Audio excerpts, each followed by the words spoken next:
What's up, everyone? I'm Taylor. Coming up this week, love is in the air, a puppy has green hair, and do Mountain Dew and hot sauce pair? You see what I did there? It's time for the Weekly Rundown.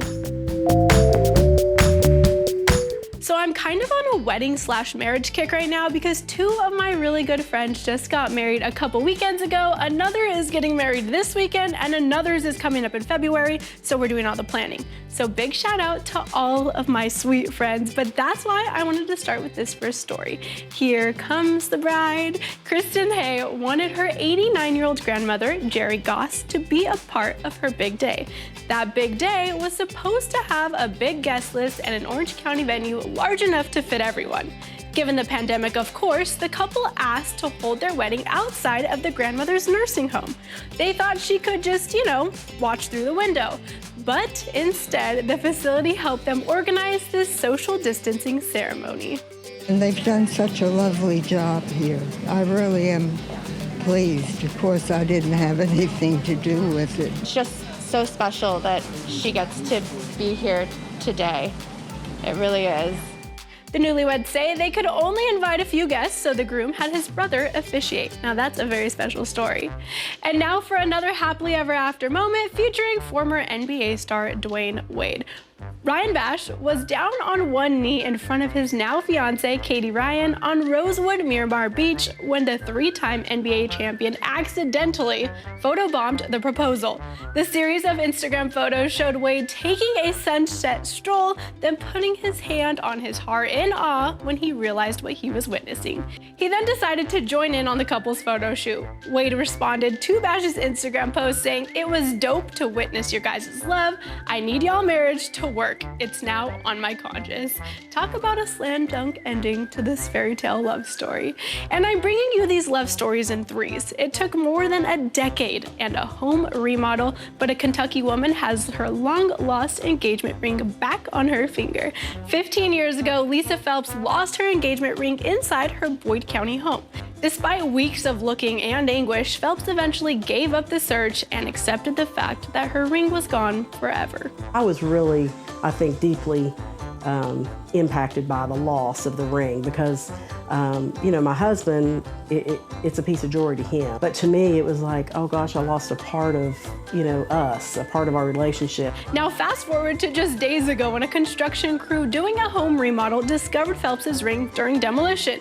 It was wedged between a wall and vanity where it lay hidden the past 15 years. While Phelps realizes her finding her ring may not be a big deal to others, she hopes it symbolizes hope to not give up, especially in the times we're living in. I think it does offer a little glimmer of, hey, there's some positive things going on, let's grab onto them. Amen, sister. My November horoscope is looking pretty positive, I'm just saying, so shout out to all my Sagittarius buddies out there. From one surprise to the next, a new soldier separated from his family due to the coronavirus pandemic makes a surprise trip home. When Trey McIntyre walked into his family's home in Amherst, Massachusetts last month, there were screams of joy and tight hugs. But someone was being left out. Trey's dog Scrappy was so giddy, crying and trying to get up on the group hug. When Trey left for boot camp in January, he thought he'd see his family after graduation. But then the Rona hit. Trey is based at Fort Lewis in Washington State. I doubt he will ever see this, but thank you for your service, Trey. Now forget America's Next Top Model. A Midwestern kid was competing for America's Next Top Mullet. Jeremy Roth has more. Let's hair it for the boy. This boy. And this hair. 12-year-old Noah Smith of Illinois rocks an infamous hairdo that goes by many names. Business in the front, party in the back, the NASCARF, or quite simply, the mullet. Noah is quite proud of his magnificent mane. So proud, in fact, he's entered a competition for the best kid's mullet in the country. Oh, it's a thing, all right. There's even a $500 prize. So what motivated Noah's reach for greatness? Okay, it's not the most inspiring story, but it turns out Mother knows best. Noah has made it to the finals and is waiting on the results. His do has been dubbed the Freedom Flapper, and his community, like his hair, are behind him.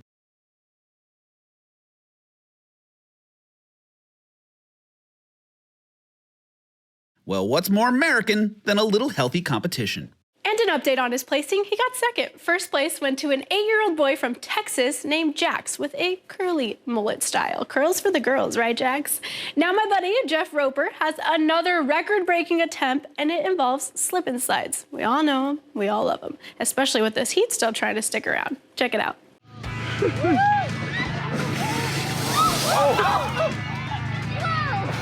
Creativity comes easy to BYU Idaho mechanical engineering major Joel Dustin. His backyard water park south of Anlin took him and his friends on a crazy ride this summer and a world record attempt.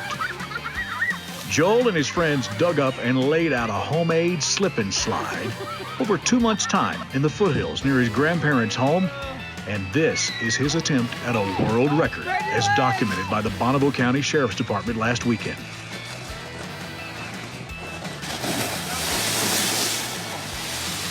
Whew. He's hoping this will be a first. The fastest man on a slip and slide for 100 meters. They're going to try and put it in the Guinness Book of World Records. Joe clocked out at 10.4 seconds on that 2-foot trench of dirt, painter's tarps, and a good old-fashioned garden hose to keep things slippery.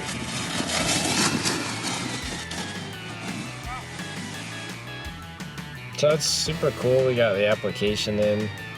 To be honest, we weren't really planning on telling anyone. It just kind of happened. We were just building a slip and slide, and that was just kind of a side thing. But every one of my friends, we loved growing up here. We think Southeastern Idaho is the best, so it's cool. Maybe we might be helping getting a little more attention over in this place because like it deserves it, right? Spread your legs! Dustin says he should hear back from Guinness about his world attempt in late January. Meanwhile, the video's got the attention of MTV. Yeah, Dustin and his friends will be featured on the upcoming network season of Ridiculousness.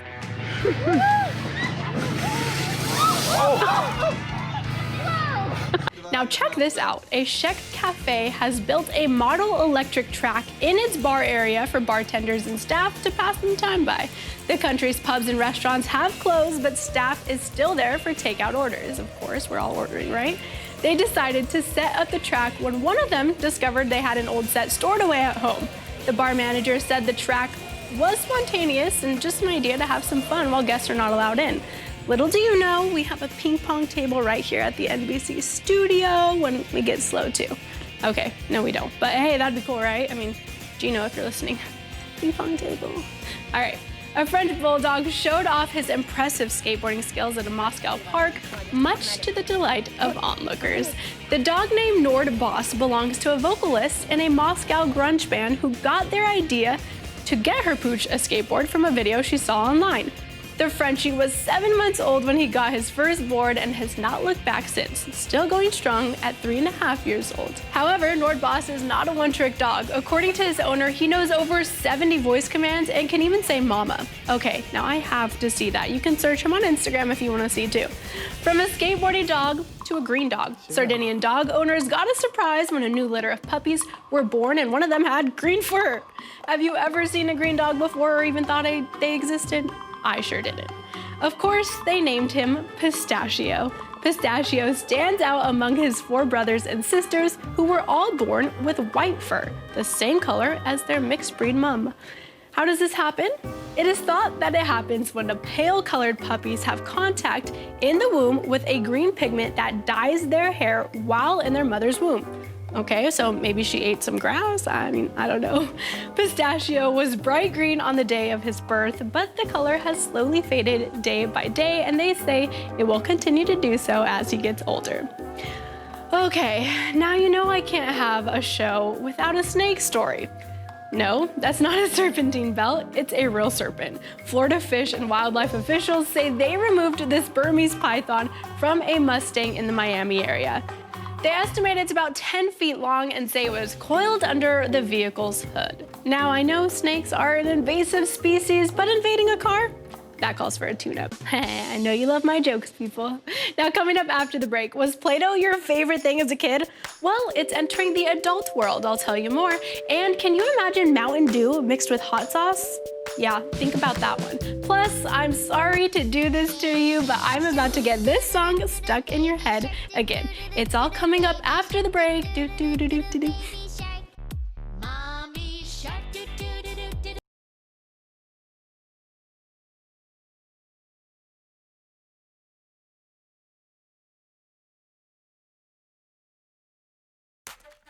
Welcome back to the Weekly Rundown. Now to one of my favorite segments on the market, where I get to show you all the fun things hitting store shelves or virtual store shelves. When you think of pink food, what comes to mind? Cotton candy maybe? Well, probably not pineapple, because, well, duh, pineapple isn't pink. Until now. These are slices of pink glow pineapples. No, they're not yellow pineapples dyed pink. They grow like this, and they're about $49 each. But these pineapples are supposed to be juicier and sweeter. Oh, and you get a certificate of authenticity because, well, I mean, pink pineapple and it's 2020.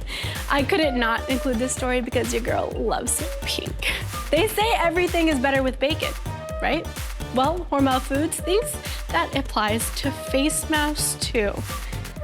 Okay, they're introducing what is called the revolutionary breathable bacon face mask.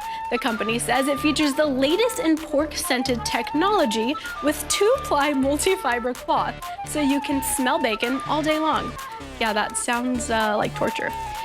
There are probably a few words that come to mind when you think of crackling fireplace. Warm, cozy, relaxing, delicious. Delicious. Wait, what?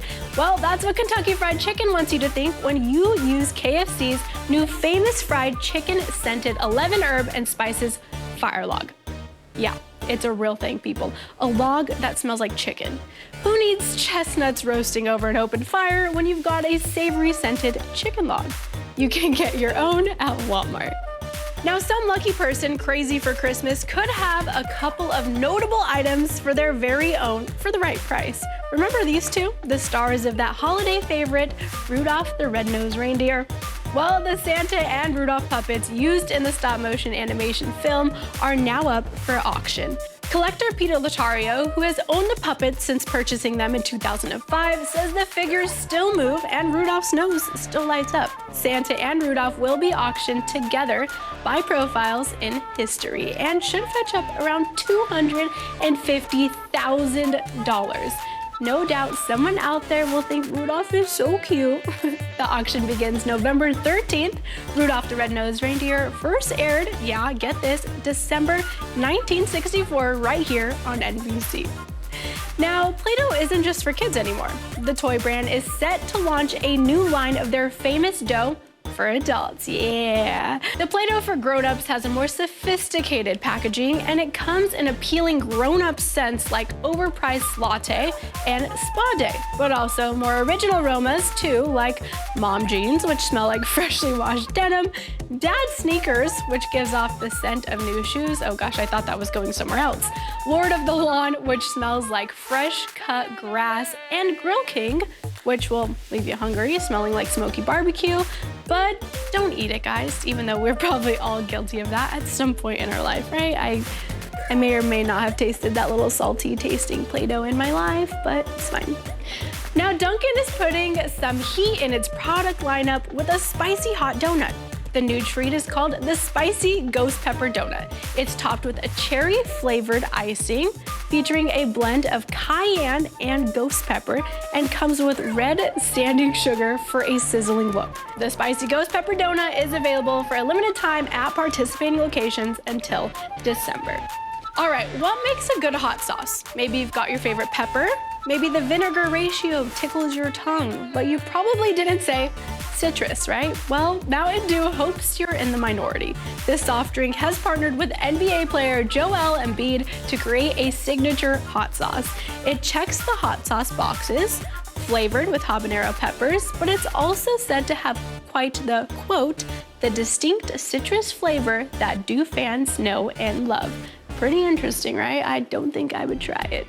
All right, now Baby Shark has reached a new milestone. Do-do-do-do-do-do.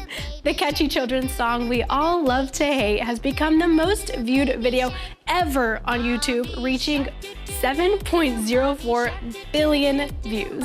I can call out so many of my friends right now who've contributed to this by putting it on so their babies would stop crying. You know who you are.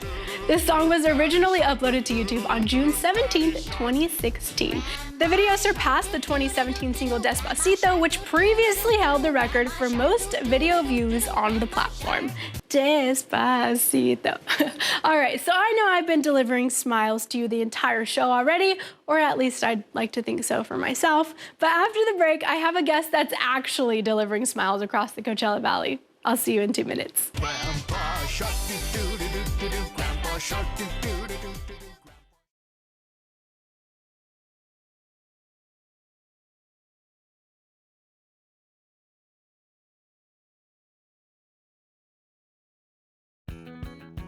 Welcome back to the Weekly Rundown. So for the past several weeks, we've been introducing you to some really awesome employees from across the Coachella Valley to honor their hard work during this pandemic. Joining me now is Gil Ruenberg with Honda of the Desert, because we're gonna keep the fun going, right, Gil? Yes, we are. What are we gonna be doing? We're delivering smiles throughout the Coachella Valley. And how are we doing that? Because I mean, we can smile all we want, but... We can. We're actually going throughout the valley looking for organizations that are in need of different supplies.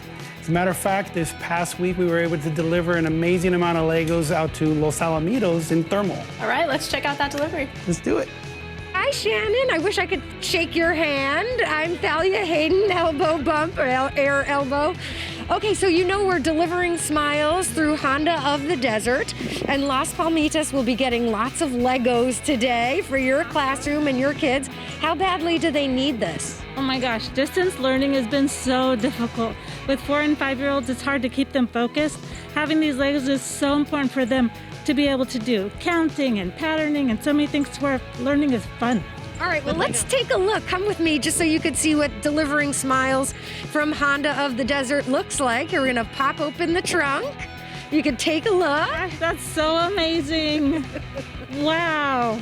Hi, I'm Gil Rutenberg, General Manager at Honda of the Desert, and it's our pleasure to deliver smiles to you and your students and with a set of Legos. Thank you. We are so eternally grateful. You have no idea what kind of smiles this is going to put on those little guys' face. And I heard that other people have also donated Legos too, so this just kind of completes the whole project. It does. I started off just kind of racking my brain how to get the kids, and I know my own son loved Legos.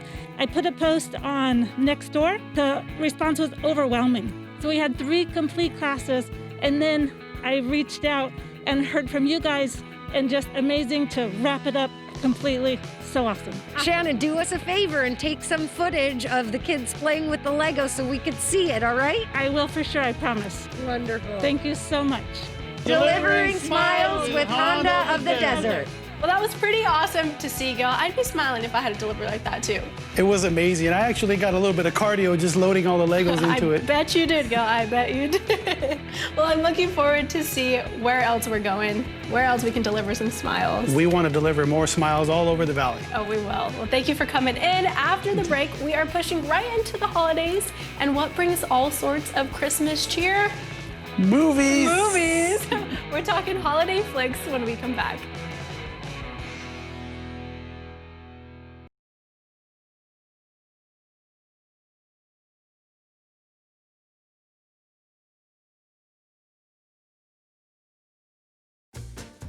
Welcome back to the Weekly Rundown. Christmas is my most favorite time of the year. I mean, I may or may not have already watched The Grinch like 3 times since November 1st, but who's counting? So if you're anything like me and love holiday movies, then Manny the Movie Guy has some new and upcoming Christmas movies to add to your list. Hello, movie buffs. Put a smile on your face. I'm Manny the Movie Guy. Here are new and upcoming Christmas movies to help cheer you up. Ho, ho, ho. Ho, ho. First, let's visit Lifetime. The network has It's a Wonderful Lifetime, 24/7 holiday movies all season long. Some new Christmas films are available on the channel right now, but one of my picks is the heartwarming The Santa Squad, premiering December 7th. Love and the joys of the holiday season. In select theaters and on demand on December 4th, the heartfelt documentary Dear Santa.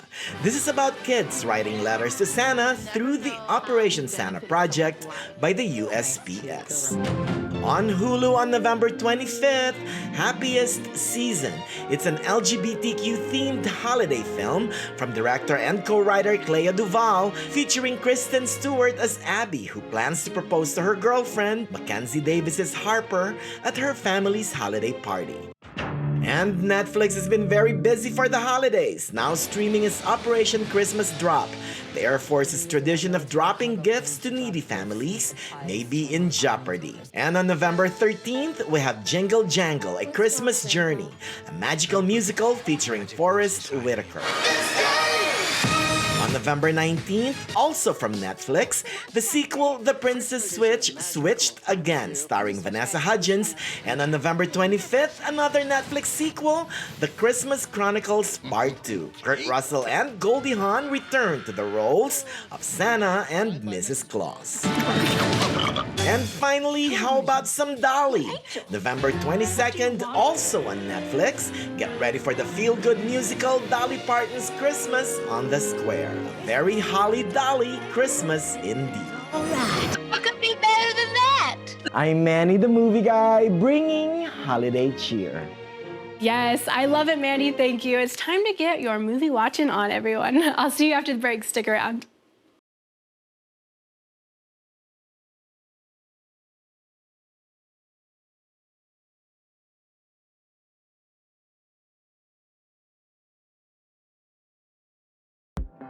Before we part ways for the day, I want to leave you with one more sweet story. Meet 10-year-old Max Woozy. His neighbors, Rick and Sue, died of cancer back in March.